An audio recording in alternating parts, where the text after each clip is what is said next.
welcome everyone. Thanks for coming today. Basically, we just wanted to have a chat about the association, what it does, where it came from, and why you should be a member or a supporter. Essentially, in the early 80s, artists got together in Victoria with the ideal to push the professionalism and artistry of tattooing in Australia, to elevate it to a higher level. So yeah, everyone sort of, group of tattooists got together, started hanging out, started talking about shows, conventions, presenting tattooing in a professional and palatable way for the public. So the PTAA is not a union. It's not an exclusive club. However, to be a member, you must be nominated and your work viewed and be accepted. 90% of it is networking and social, sharing of techniques, sharing of ideas, informing members about the safety of products and whatnot. The association's been going for a long time, well over 35 years now. We've had branches in every state of Australia, and pretty much the first association of its type, and the forebearer of the whole convention and expo scene. Although I say we're not a union per se, but there is a standard to uphold, and that varies from states depending on local government and health department stuff. So we really want everyone to get involved, because what we do is consult with government. So whether it's health departments, I've done work with the licensing. We've tried to, and we've represented on a lot of stuff there. I've done work with Hep C Council, AIDS Council, all kinds of stuff.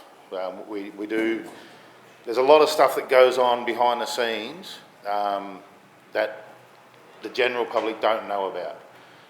We don't petition for regulation. However, when regulation's coming in, we attempt to make it palatable and workable for tattooists.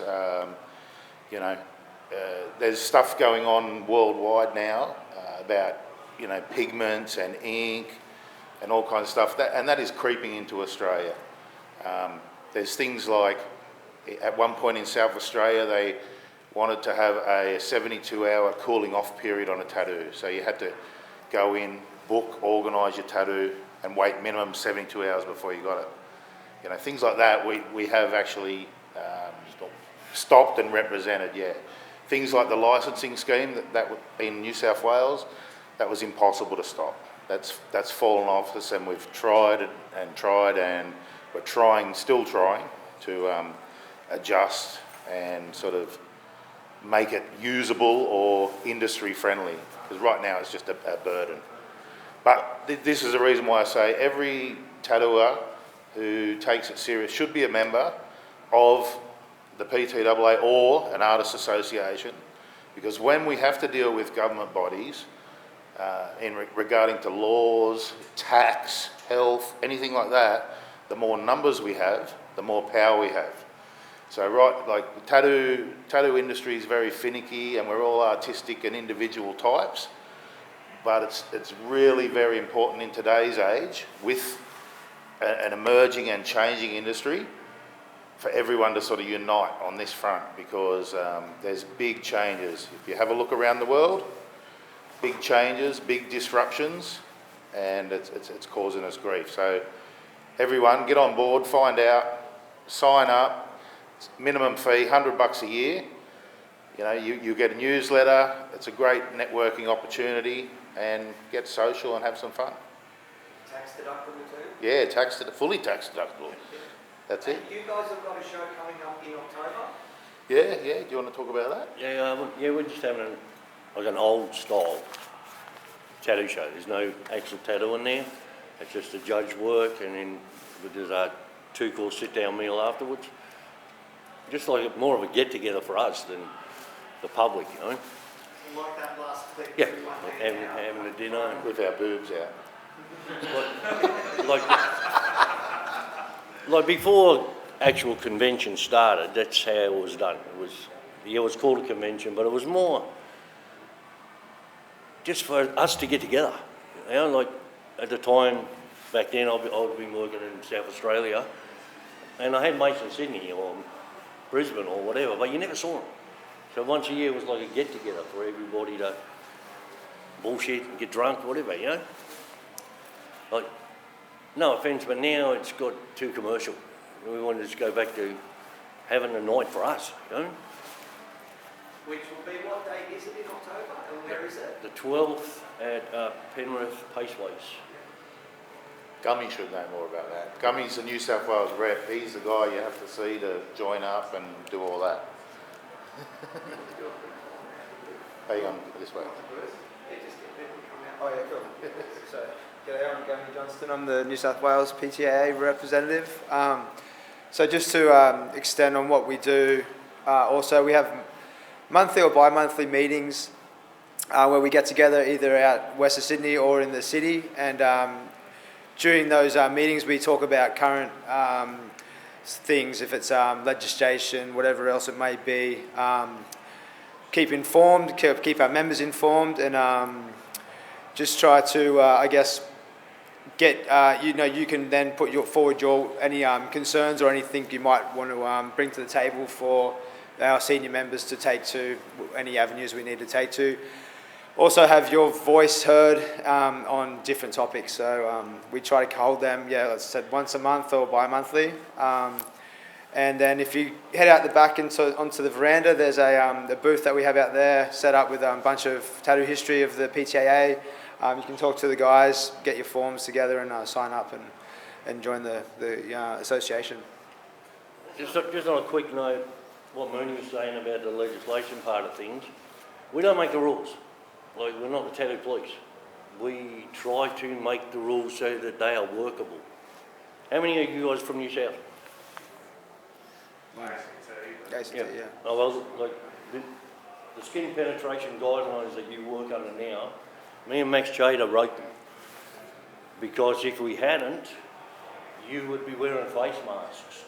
You would be wearing aprons. You would, like... Surgical gloves, not they wanted disposables like today's price is $10 like they wanted it so that you had to autoclave your machine. Not the tube, not the needle, like the entire machine. So like, we had to step in to make them like practical.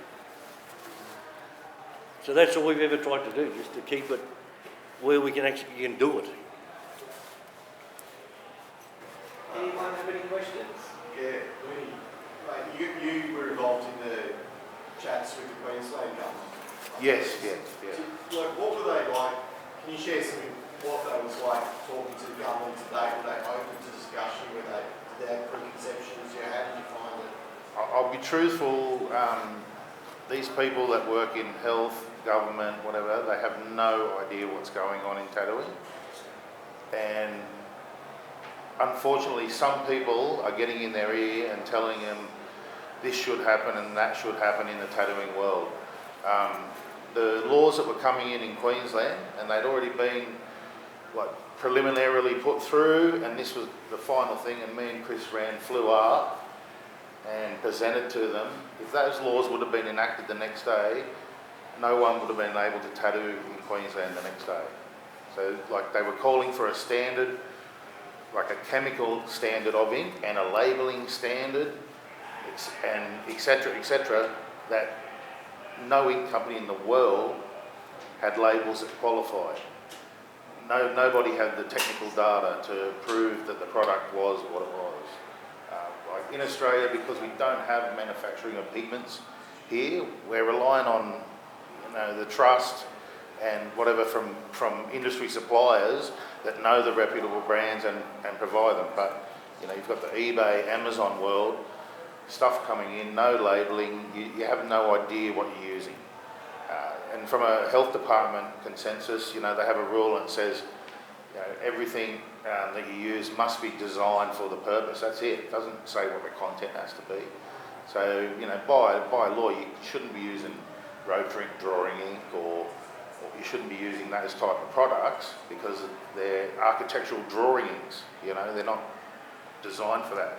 But if a supplier sells you a bottle and it says tattoo ink, you know, any reputable brand will have material safety data sheets available and batch numbers and so forth. We're already working at a very safe and practical and usable standard through history and, you know, networking and things. We know what colours, what brands do work, what we like, what holds. We have longevity. We know what tattoos look like with different inks 10 years later. These people want us to put products we've never used before into people.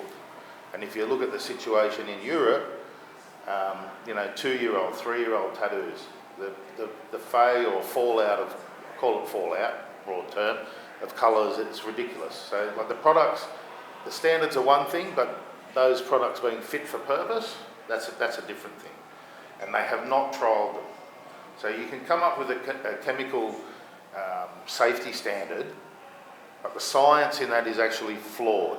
So if you take a bottle of ink and you analyse, you know, 1 millilitre, then you take 1 millilitre and tattoo with it, how much of that 1 millilitre ends up permanently in the skin?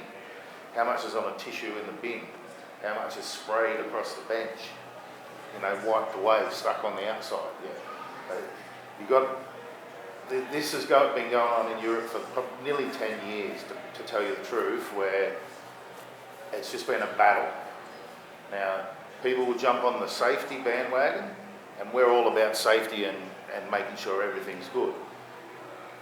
But there's more nickel in a naturally organic grown apple than there is in a 100ml bottle of black tattooing. Okay? So you've got to look at it like that. You can eat 400 apples a day if you want, and no one's going to tell you not to. But out of 100ml of black tattooing, you're going to nearly have a bodysuit by the time that's put in. You know, so it's a big issue, and we're working on it. We're dealing with government, and again, we're trying to make it workable for us. You know, like we have safe products. The levels just need to be adjusted, whatever. Reinventing the whole pigment manufacturing industry is ridiculous and unfound of. And it's going to take your small boutique suppliers. It's going to take cultural and traditional tattooers that, you know, use traditional methods, you know, and make their own products. They're not going to be able to tattoo. So it's very, very important that the industry and people stand up in support of us. Okay, safety, yes, paramount.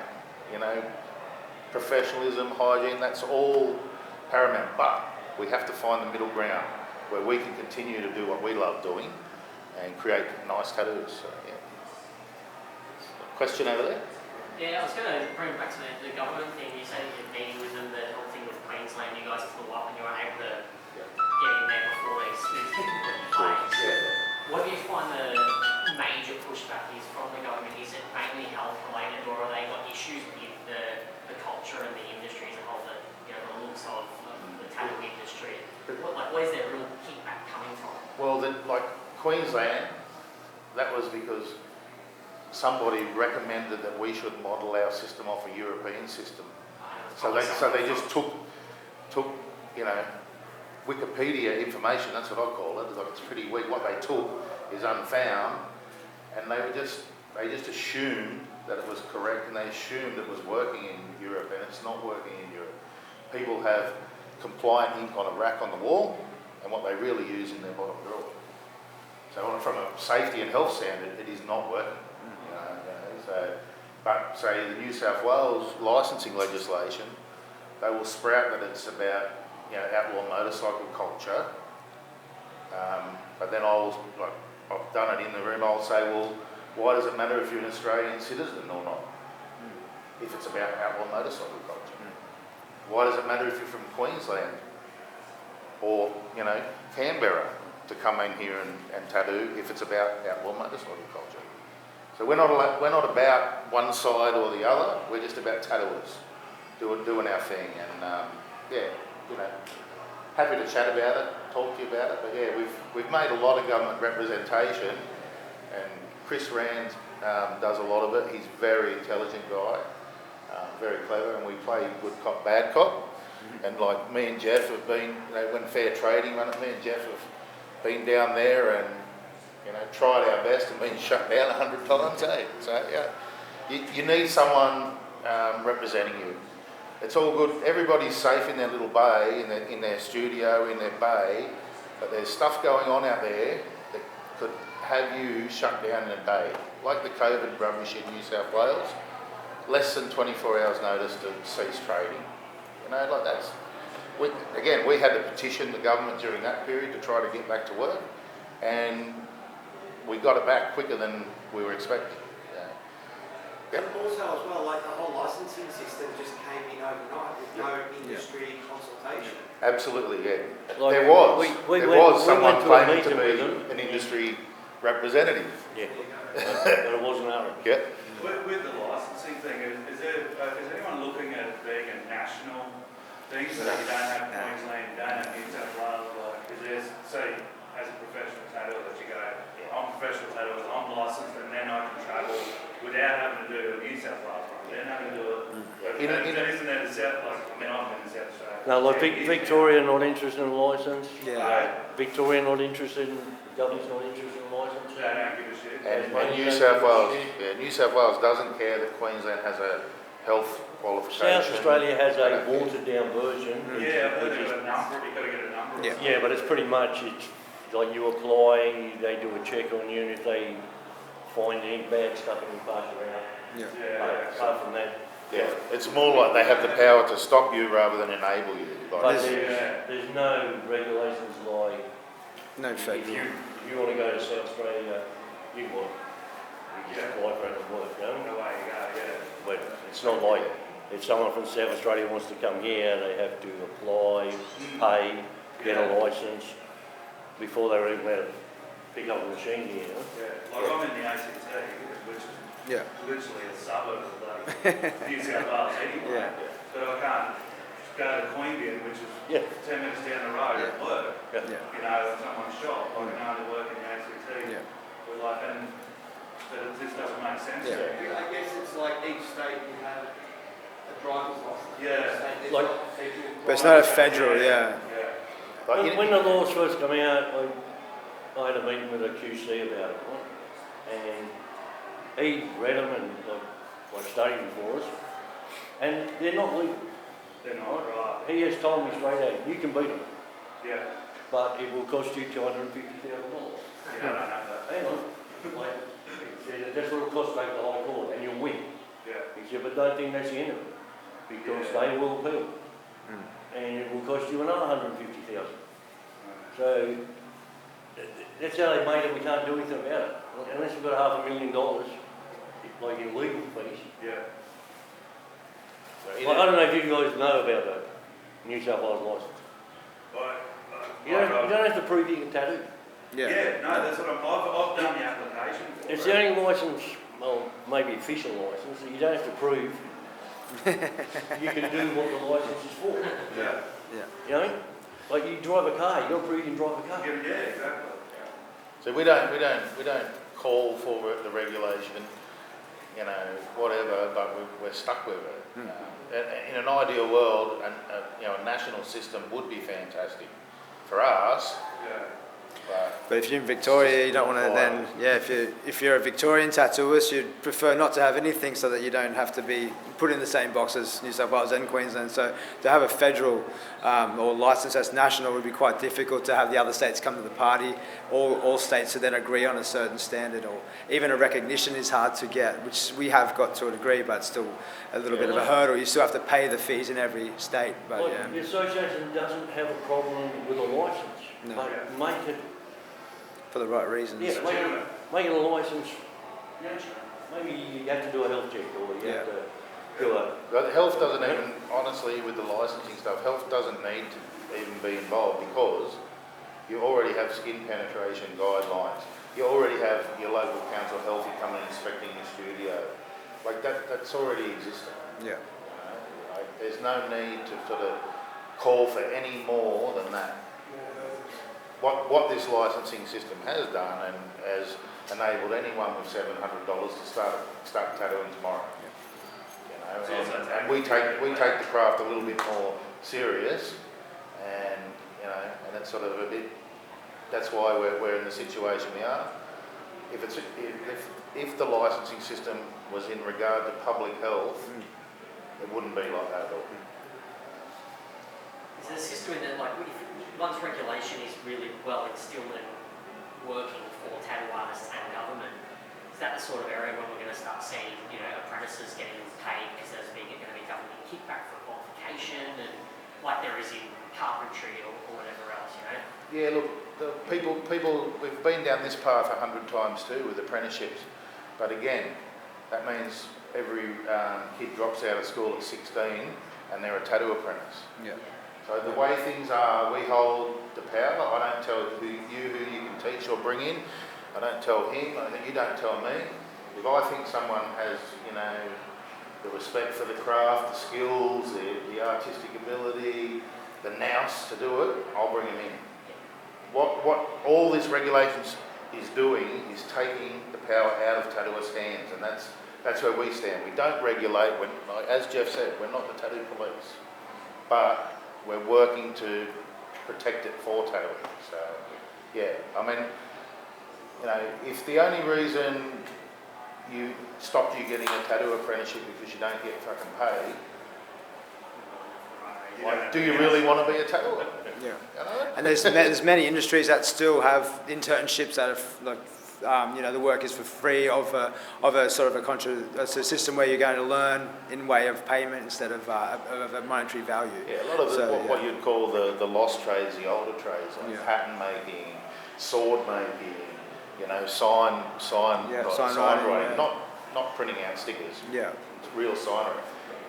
You know, those crafts, those industries have a very, very similar way to tattooing. You know, if you put in the time and put in the work, respect it, you're rewarded with the skills to, you know, do it, and that's the way we want to keep it.